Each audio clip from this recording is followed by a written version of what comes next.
अस्सलामुअलैकुम जी, मैं हमारी अली, आप देख रहे हैं मेरा चैनल। लियारी ली मार्केट में 4 खवातीन का गला काटने वाला बिलाल अकेला नहीं था।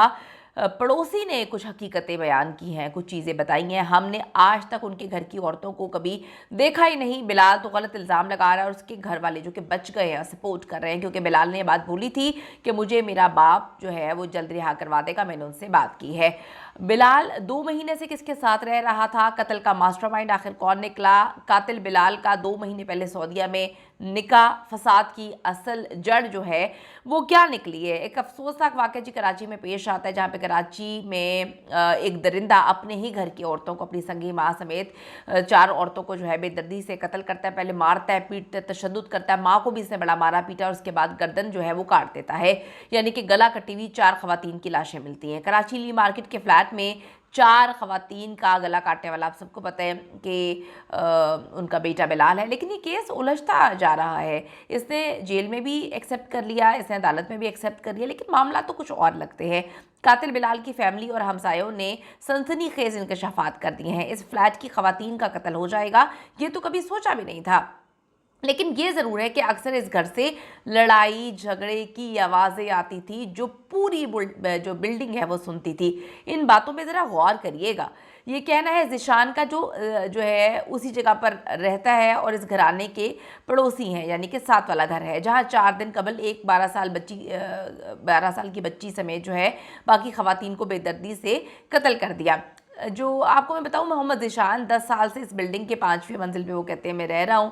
मोहम्मद ज़िशान का कहना था कि इस घराने से हमारी सलाम दुआ तो ज़रूर थी, लेकिन उनका जो है आना जाना उनके घर पे नहीं था। अक्सर उनके घर पे लड़ाई झगड़े होते थे, ये मामूल की बात है। उनके घर में बहुत लड़ाइयाँ होती थी। उनके बकौल बिलाल, जो उनका बेटा है, वो पहले साथ रहता था, लेकिन 2-3 माह से ये साथ नहीं रह रहा है, घर छोड़कर चला गया था। कत्ल के रोज़ वो कब आया, ये सब क्या हुआ, कैसे हुआ, कहते हैं किसी को मालूम ही नहीं है। हाँ, अगर वो फैमिली से इतना लड़ता था तो फैमिली, यानी कि उनके जो वालिद साहब हैं, उनको ये मिस्टीरियस नहीं लगता था कि वो लड़के चला गया और फिर सारे मामलात इस तरह से हो रहे हैं।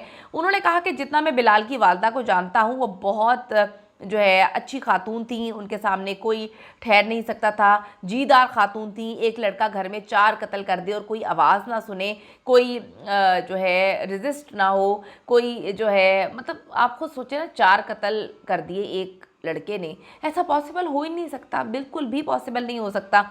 तो उनका पड़ोसी कह रहा है कि कोई आवाज़ ना आए, एक लड़का 4 कत्ल कर दे, ये कैसे हो सकता है? वो कहता है जी मज़ाहमत नहीं हुई। ये बात दिल तस्लीम नहीं करता कि ऐसा लगता है कि ये काम बिलाल का अकेले का नहीं है। पहले दिन से मैं आपको बात बोल रही हूँ कि ये काम बिलाल का अकेले का नहीं है। पुलिस ने मुलजिम बिलाल के बारे में बताया कि वो अपनी पहली बीवी को तलाक दे चुका है, जिसका इल्ज़ाम उससे अपनी घर की खवातीन की आज़ाद ख्याली, बाहर घूमने फिरने और टिकटॉक बनाने की वजह करार दिया। मुलजिम बिलाल अब जहां दूसरी शादी करना चाहता था तो इसमें रुकावट आ रही थी और वो घर छोड़ के जा चुका था। उसके पास रहने के लिए कोई जगह नहीं थी। पुलिस के बयान में कहा गया कि मुलजिम बिलाल ने उसी फ्लैट को अपने नाम करने का मुतालबा किया था, जिस पर घर वाले इसको मना कर चुके थे। मुलजिम अपने घर वालों से सख्त नाराज था और तहरीरी तौर पर लाताल्लुकी इख्तियार कर चुका था। जब वो लाताल्लुकी इख्तियार कर चुका था तो घर का जो भाई है इसका दूसरा, वो उसकी गाड़ी को सही करवाने के लिए रात के 2-2:30 बजे क्यों खड़ा हुआ था? वाले साहब जो है वो भी इसकी गाड़ी के पास जाके खड़े हो गए। ये बातें मुझे तो समझ नहीं आ रही। पुलिस की जानिब से दिए जाने वाले बयान पर शमशाद बेगम के दामाद हसीब भी तायद करते हैं, लेकिन खवातीन के किरदार पे उठने वाले सवालात को उन्होंने सख्ती से रद्द किया। हसीब का कहना था कि बिलाल 2 माह से जिस खानदान में शादी करना चाह रहा था, वो भी उसे फ्लैट अपने नाम करवाने पर उकसा रहे थे। वो 2 माह से उसी ख़ानदान के साथ उनके घर पे मुकीम था। उनके ख़ानदान के हमरा वो उम्रा करने भी गया था और 2 हफ्ते कबल लौटा था, जिसके बाद उसने दावा किया कि उसका निकाह उस ख़ानदान की एक लड़की से जो है सऊदी अरब के शहर मदीना में हो चुका है, लेकिन उसका कोई सबूत उससे पेश नहीं किया था।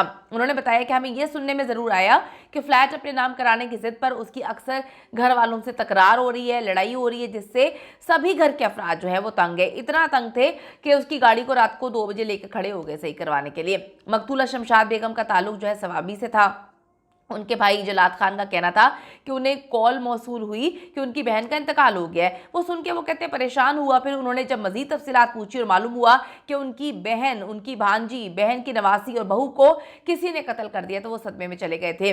वो सवाबी से कराची पहुंचे, फ्लैट पर आए और अस्पताल से घर आने वाली लाशों को देखा और फिर पता चला कि मुलजिम कोई और नहीं बल्कि बिलाल है। तो वो जिस सदमे का शिकार हुए, अभी भी वो सदमे से निकल नहीं पाए कि सगी माँ को इस दरिंदे ने कत्ल कर दिया। अख्तर जहां इसी मोहल्ले की रिहायशी खातून है, अख्तर जहां उन्होंने कहा कि उन्होंने कभी भी इस ख़ानदान की ख़वातीन को किसी से भी गैर ज़रूरी बातें करते हुए नहीं देखा। ना वो कहीं आती थी ना वो कहीं जाती थी। उनका मजीद कहना था कि बिलाल खुद को बचाने और अच्छा नज़र आने के लिए घर की ख़वातीन को मशकूक बना रहा है, उन पर गंदे इल्ज़ाम लगा रहा है। मान लिया अगर वो गलत काम भी करती थी, गंदी भी थी, तो तुम्हें मारने का राइट किसने दिया? ठीक है, अभी तो वो ऐसी नहीं थी, लेकिन अगर थी भी तो राइट किसने दिया? वो ये सोच रहा है कि उसके हाथों कई जिंदगी और घर उजड़ गए। अगर उससे माँ बहन से कोई तकलीफ थी, इख्तलाफ था, तो वो बातचीत से हल करता, लेकिन कत्ल कर देना, ये बताना कि उसे अपने घर की औरतों से कितनी नफरत है। उन्होंने कहा कि जब से ये वाक़या देखा है, मोहल्ले की औरतें यही बातें कर रही हैं कि अगर किसी के घर में अब झगड़े की आवाज़ आए तो उसे नज़रअंदाज नहीं करना चाहिए, मोहल्लेदारों को इसमें पढ़ना चाहिए, पूछना चाहिए। उनके बकौल हम जैसे मामूल की लड़ाई जाती मामला समझ के जो है टालते रहे, इग्नोर करते रहे। देखिए आज क्या हो गया, कहां से कहां मामला पहुंच गया है। तो ये दरिंदा, इसके साथ कौन मुलव्वस है, पुलिस इसकी इन्वेस्टिगेशन कर रही है या पुलिस को करनी चाहिए? और सबसे पहले पुलिस को ये एफआईआर अपनी मुद्दईयत में दर्ज करनी चाहिए, क्योंकि बिलाल बार बार कह रहा है कि मेरी फैमिली आगे चल के मुझे माफ कर देगी। ये भी बड़ी मिस्टीरियस बात है, इसमें बिलाल में कुछ काला लग रहा है। बिलाल को फुली सपोर्ट किया गया, किसी ने उसका साथ दिया, कौन है ये पुलिस को देखना चाहिए। आप अपनी राय जरूर दीजिएगा।